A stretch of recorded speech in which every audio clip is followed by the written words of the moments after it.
Yeah, thanks everybody who made the trip. Greatly appreciate it. Obviously disappointing outcome to the game, to say the least. I want to credit Stanford and Coach Shaw, a great friend, a great coach, and they did a terrific job, especially down the stretch when they needed to make some plays. They obviously made it on offense and defense to be able to get the game, kind of out of our hands. So credit to them, and obviously, disappointing from a standpoint of the way that we executed offensively, especially early. I thought we put our defense in a pretty tough spot, but I thought they responded. I mean, we came back out.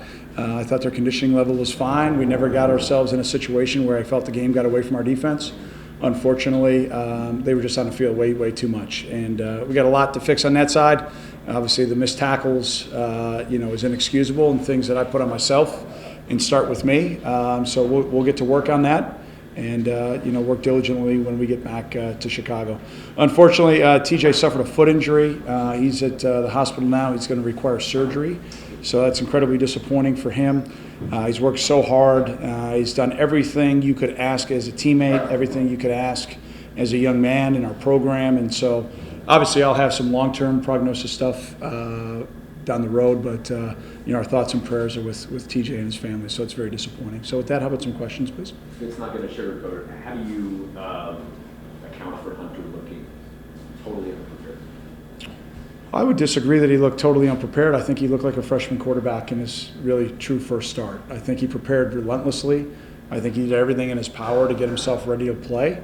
And I thought that for his first experience, there's a ton of things he's going to learn and grow from. Again, this is not an excuse-making business. He's got to be a lot better. We've got to continue to help him and do the things. But I thought he responded really well in the second half. So that's why I completely disagree with what you said. I think, after about the third series, TJ went in and I asked him, how you doing? He had a look in his eye like a freshman. Remember freshman in college? Remember those days? That was not good times. Yeah, I know. But I'm just saying, there's a lot of people asking me, what about this, what about that with him in the whole offseason. Here's a guy that is learning an offense, and he's had 6 out of 7 years he's had a new offense. So he's going to get better. He's going to work at it. He's got a great attitude, and am I disappointed in the way that we played around him and the way we executed offensively? Absolutely. And so we got to be a lot better. There's no doubt about that. But I've got great confidence in him, and obviously with Andrew and Aiden too. Those guys have worked hard, so we just got to keep getting better. Coach, do you think the high temperatures and the fact that he had to come halfway across the country and so forth was a factor in guys maybe being a little tired, or made it tougher on the team?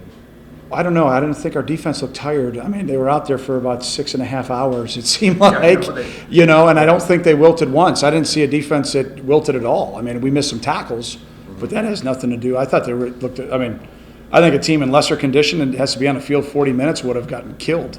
Those guys rose to the occasion, and they just kept on swinging. They get the stop at the end, even though we missed some tackles down the stretch, and gave us. I thought our defense gave us every opportunity to stay in the game. But credit Stanford, their defense was better. What can you share about Bowser and Rashawn Slater? I think for sure Rashawn will be fine, and then IB went out with a lower body, and I'm glad we got a bye.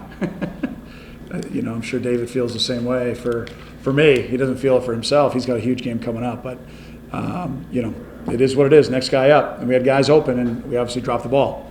So it's disappointing. Is it particularly sad with TJ because it looked like Jesse Brown was open and then he holds the ball a long time trying to fight and just that play?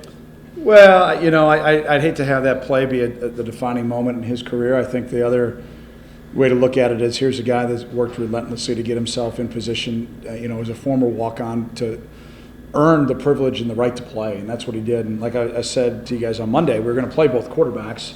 It got overblown with who was going to go out there first, but I get all that. And would I have thought we would have executed a little bit better? Yeah, but credit Stanford. They played really well too, and I thought the way our offense responded in the second half was positive. I thought we moved the ball better, especially the first drive in the second half, and we're right down there in the scoring zone, and credit Stanford. Obviously, they got the big turnover that changed momentum. You miss a field goal, you get a very untimely personal foul penalty that puts them in the scoring zone when we're probably going to get off the field, not give up points.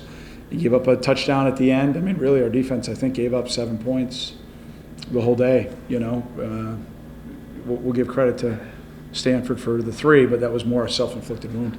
Speaking of that personal foul penalty, what did you say to Ernest after he came off the field after that, and were you surprised it wasn't targeted?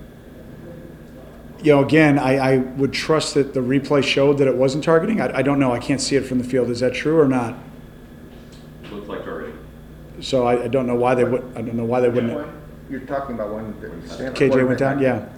We saw several times close-up replay in the press box. It did not look like targeting. It actually. So do you guys want to come back to me to Chicago, and these guys can stay out here, because that would be I fine. mean, we're Stanford guys. No, I know. So I see the yes. I'm being highly facetious here at a day that's not No, I funny just- at all.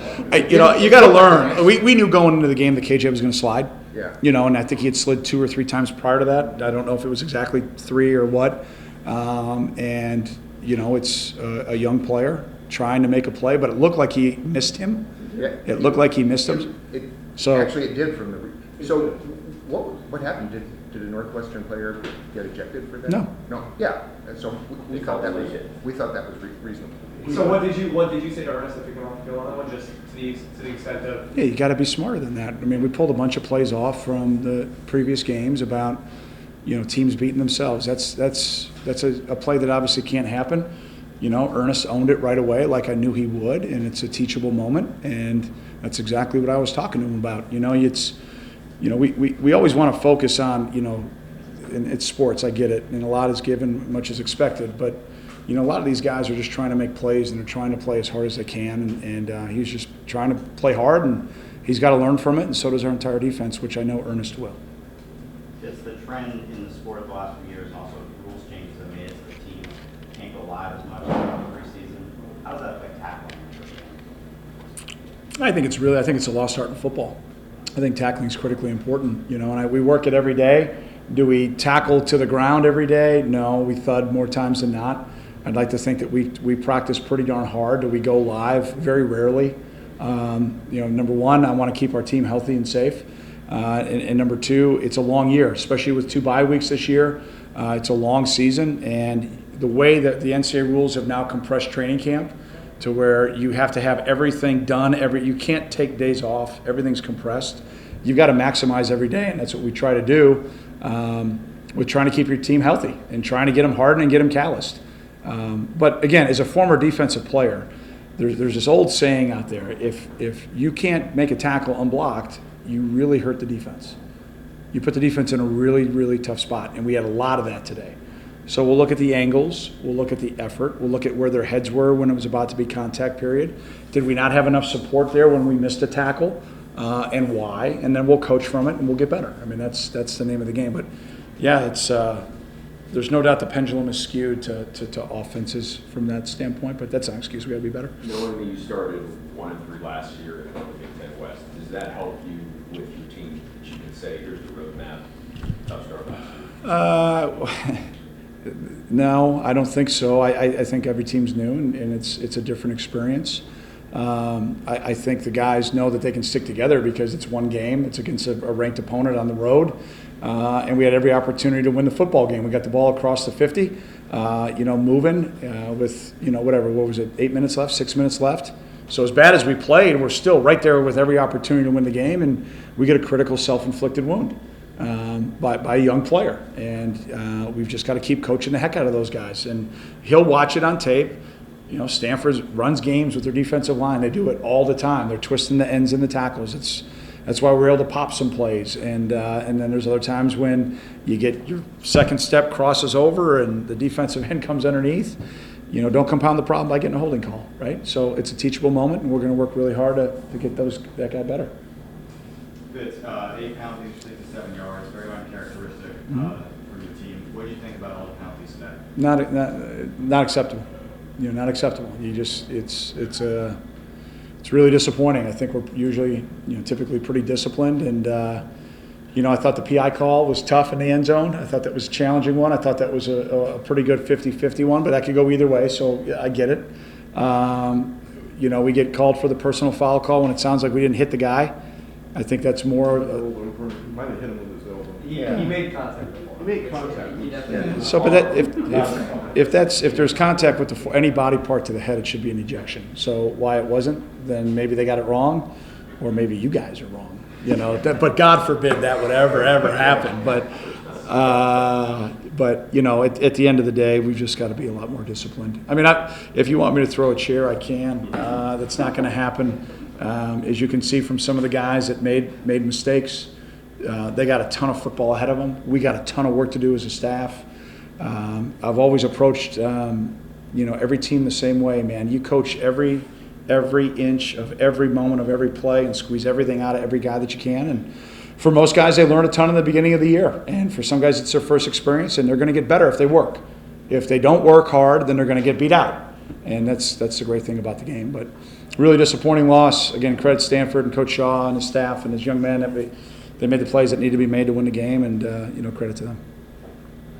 Coach, the receivers struggled to throw several drop passes throughout the game. I know the quarterback situation was in the flux, but what can you say about some of the receivers not making those plays? Yeah, I mean, we got to be better. We got to be better. I mean, I think there's a reoccurring theme on offense. We've just got to be better across the board. I mean, it's hard. The quarterbacks are going to get the credit and the blame, right? So we didn't play well, so they're going to get the blame. But there's plenty of blame to go around. It starts with us as a staff. We've got to make sure we're giving the guys the best opportunity to execute the calls we're asking them to do, and then the guys got to go out there and play and trust themselves. And looked like we had some guys that just had some uncharacteristic plays today.